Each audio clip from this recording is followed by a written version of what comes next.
ನಮಸ್ಕಾರ ಎಲ್ರಿಗೂ, welcome back to my channel ಮನೆ ಕೈ ರುಚಿ. ಇವತ್ತಿನ ವಿಡಿಯೋದಲ್ಲಿ ನಾನು ಸಿಂಪಲ್ಲಾಗೆ ಡ್ರೈ ಗೋಬಿ ಅಥವಾ ಗೋಬಿ ಪಕೋಡ ಏನು ಬೇಕಾದರೂ ಕರಿಬೋದು ಮಾಡೋದನ್ನು ತೋರಿಸ್ತಾ ಇದ್ದೀನಿ. ಬನ್ನಿ ನೋಡೋಣ ಹೇಗೆ ಮಾಡೋದು ಅಂತ. ಮೊದಲು ಒಂದು ಮಿಕ್ಸಿಂಗ್ ಬೌಲ್ಗೆ ನಿಮಗೆ ಖಾರಕ್ಕೆ ಎಷ್ಟು ಬೇಕೋ ಅಷ್ಟು ರೆಡ್ ಚಿಲ್ಲಿ ಪೌಡರು ಮತ್ತು ಉಪ್ಪು, ರುಚಿಗೆ ಎಷ್ಟು ಬೇಕೋ ಅಷ್ಟು ಉಪ್ಪನ್ನು ತೊಗೋಬೇಕಾಗತ್ತೆ. ಸ್ವಲ್ಪ ಜಿಂಜರ್ ಗಾರ್ಲಿಕ್ ಪೇಸ್ಟು, ಅರ್ಧ ಚಮಚ ಗರಂ ಮಸಾಲ, ಅರ್ಧ ಚಮಚ ಚಾಟ್ ಮಸಾಲ, ಹಾಗೆ 1 ಸ್ಪೂನಷ್ಟು ವಿನೆಗರ್ನ ಹಾಕ್ಕೊಂಡು ಒಂದು ಸಲ ಈ ರೀತಿ ಮಿಕ್ಸ್ ಮಾಡ್ಕೊಳ್ಳೋಣ. ಇದಕ್ಕೆ ನಾನು 1 ಬೌಲಷ್ಟು ಗೋಬಿನ ಚೆನ್ನಾಗಿ ತೊಳೆದು ನೀರಲ್ಲಿ ಉಪ್ಪು ಮತ್ತು ಅರಿಶಿನ ಹಾಕಿ ಬೇಯಿಸಿರೋಂಥ ಗೋಬಿನ ಇದಕ್ಕೆ ಮಿಕ್ಸ್ ಮಾಡ್ಕೋತಾ ಇದ್ದೀನಿ. ಹಾಗೆಯೇ 2 ಟೇಬಲ್ ಚಮಚದಷ್ಟು ಕಾರ್ನ್ಫ್ಲೋರು, 1 ಟೇಬಲ್ ಚಮಚದಷ್ಟು ಮೈದಾ ಮತ್ತು 2 ಟೇಬಲ್ ಚಮಚದಷ್ಟು ಕಡಲೆ ಹಿಟ್ಟನ್ನು ಹಾಕೋತಾ ಇದ್ದೀನಿ. ಇದೆಲ್ಲ ಡ್ರೈ ಪೌಡರ್ನೆಲ್ಲ ಚೆನ್ನಾಗಿ ಗೋಬಿಗೆ ಕೋಟ್ ಆಗೋ ಥರ ಮಾಡಿಕೊಂಡು ಸ್ವಲ್ಪನೇ ನೀರು ಹಾಕ್ಕೊಂಡು ಕಲಿಸ್ಕೋಬೇಕಾಗತ್ತೆ. ಸುಮಾರು 2-3 ಟೇಬಲ್ ಸ್ಪೂನಷ್ಟು ನಾನು ನೀರನ್ನು ಹಾಕ್ಕೊಂಡಿದ್ದೀನಿ. ಚಿಟಿಕೆ ಸೋಡಾನ ಹಾಕ್ಕೊಂಡು ಮಿಕ್ಸ್ ಮಾಡ್ಕೋತಾ ಇದ್ದೀನಿ. ಸೋಡಾ ಬೇಡ ಅಂದರೆ ಸ್ಕಿಪ್ ಮಾಡ್ಬೋದು.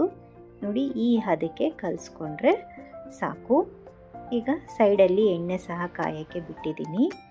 ಈಗ ಕಾದಿರೋ ಎಣ್ಣೆಗೆ ಈ ಗೋಬಿನೆಲ್ಲ ಒಂದೊಂದೇ ಹಾಕ್ಕೊಳ್ಳೋಣ. ಚೆನ್ನಾಗಿ ಇದು ಲೋ ಫ್ಲೇಮಲ್ಲಿ ಗೋಲ್ಡನ್ ಬ್ರೌನ್ ಬರೋವರೆಗೂ ಫ್ರೈ ಮಾಡಬೇಕಾಗತ್ತೆ. ನಾವು ಆಗಲೇ ನೀರಲ್ಲಿ ಇದನ್ನು ಬೇಯಿಸಿ ಇಟ್ಕೊಂಡಿರೋದ್ರಿಂದ ಗೋಬಿ ಬೇಗನೆ ಆಗುತ್ತೆ. ಆ ಕೋಟಿಂಗ್ ಮಾತ್ರ ಬೆಂದರೆ ಸಾಕು, ಬೇಗನೆ ಆಗೋಗ್ಬಿಡುತ್ತೆ. ಇದು ತುಂಬ ಟೈಮ್ ಏನು ತೊಗೊಳ್ಳೋದಿಲ್ಲ. ಮಧ್ಯದಲ್ಲಿ ಈ ರೀತಿ ಈ ಗೋಬಿನೆಲ್ಲ ಫ್ಲಿಪ್ ಮಾಡ್ಕೋತಾ ಇರಬೇಕು.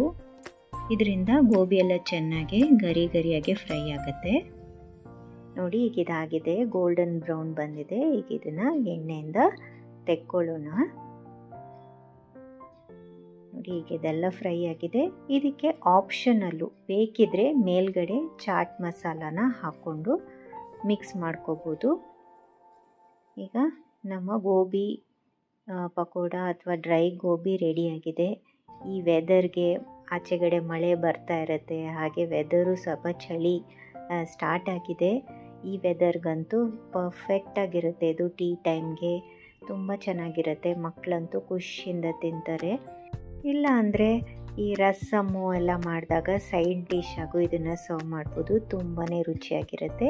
ಟ್ರೈ ಮಾಡಿ, ಹೇಗೆ ಬಂತು ಅಂತ ಖಂಡಿತ ಕಮೆಂಟ್ ಸೆಕ್ಷನಲ್ಲಿ ತಿಳಿಸಿ. ಹಾಗೆಯೇ ಈ ವಿಡಿಯೋ ನಿಮ್ಗೆ ಇಷ್ಟ ಆಗಿದ್ದಲ್ಲಿ ಪ್ಲೀಸ್ ಲೈಕ್ ಮಾಡಿ, ಶೇರ್ ಮಾಡಿ ಮತ್ತು ಸಬ್ಸ್ಕ್ರೈಬ್ ಮಾಡಿ ಅಂತ ಹೇಳ್ತಾ, see you in the next video. Happy cooking.